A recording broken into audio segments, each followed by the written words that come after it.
जय हिंद दोस्तों।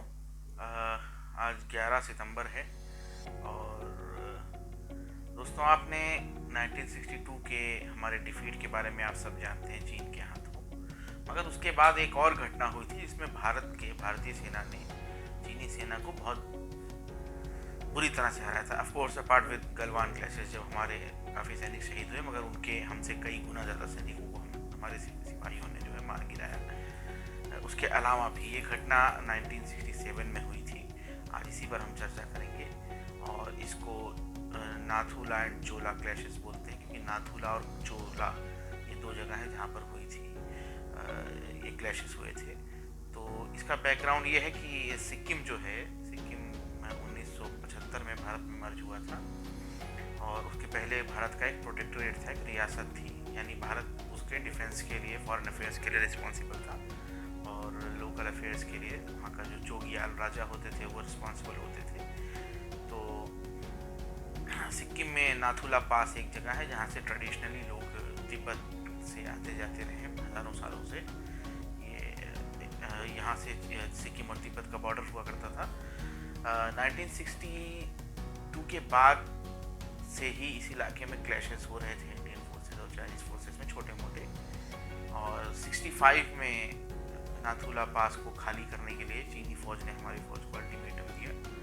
उस समय ब्रिगेडियर सगत सिंह हुआ करते थे, तो मेजर जनरल सगत सिंह हुआ करते थे, तो उन्होंने इनकार किया। ये एरिया कमांडर थे उस इलाके के।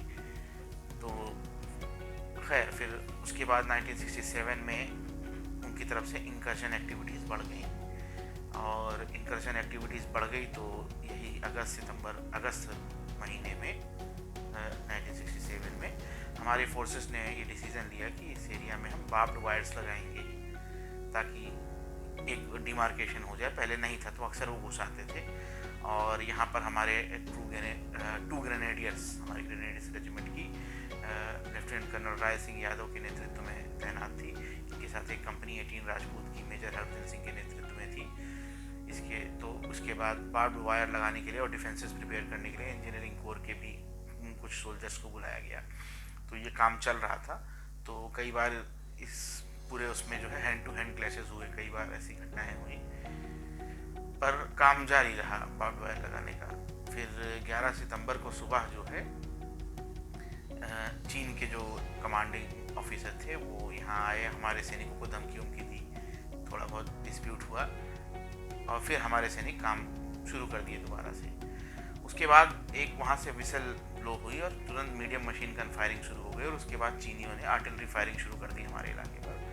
इसमें शुरू में हमारे काफ़ी सैनिक जो है शहीद हो गए, पर तुरंत हमारी सेनाओं ने जवाब दिया और यहाँ से भी आर्टिलरी फायरिंग शुरू हुई और अल्टीमेटली 3 दिन संघर्ष चला, जिसमें हमारे सैनिकों ने चीनियों को बहुत बुरी तरह से पराजित किया। 300-350 के करीब उनके सैनिक मारे गए।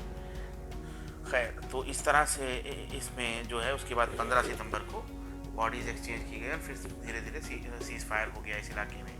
तब से वो बॉर्डर जो है एज इट इज़ मेंटेन है।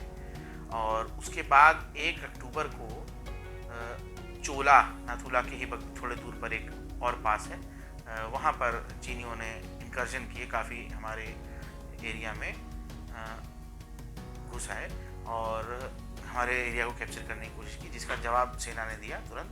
वहाँ 10 JNK राइफल्स की यूनिट तैनात थी, तो इन्होंने जवाबी कार्यवाही में चीनियों को बहुत पीछे ढकेल दिया। लगभग मेजर जनरल शेरू थपलियाल के अकॉर्डिंग उन्होंने इस पर काफ़ी आर्टिकल्स वगैरह लिखे हैं। लगभग 3 किलोमीटर हमारे सैनिक जो है चीनी सेना की सीमा के अंदर चले गए इनको पीछे ढकेलते हुए। और उसके बाद जो है ये चीनियों ने जो है उसके बाद अपना फायरिंग वगैरह रोक दिया क्योंकि उनकी बहुत कैजुअलिटीज़ हो गई थी। इन दोनों क्लैशेस में भारत के लगभग 88 सोल्जर्स शहीद हुए और चीन के 350 के करीब शहीद हुए और 400-500 से ऊपर सैनिक जो है घायल हुए। ऐसा बताया जाता है कि तिब्बत के हॉस्पिटल जो है वो शवों से और घायल सैनिकों से भर गए थे।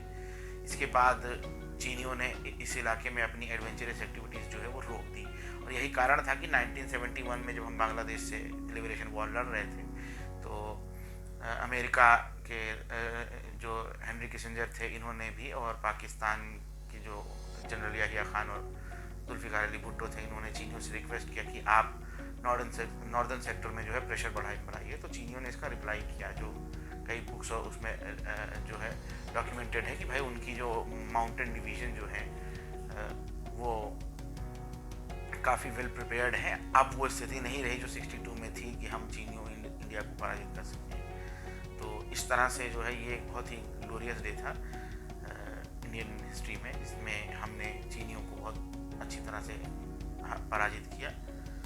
तो दोस्तों इसी के साथ इस वीडियो को एक और बात, हाँ दोस्तों अभी अच्छी सी याद आ गई आपको बता दूँ, आज 11 सितंबर है। तो आज ही के दिन स्वामी विवेकानंद जी ने शिकागो में वर्ल्ड रिलीजन कॉन्फ्रेंस में जो स्पीच दिया था, जो उनकी फेमस स्पीच थी, मेरा ये रिकमेंडेशन रहेगा कि उस स्पीच को आप लोग ज़रूर पढ़ें। और वो स्पीच जो है बहुत अच्छे से वेस्टर्न ऑडियंस को जो हमारा सनातन धर्म है, जो हमारा भारतीय संस्कृति है, उसको एक्सप्लेन करती है।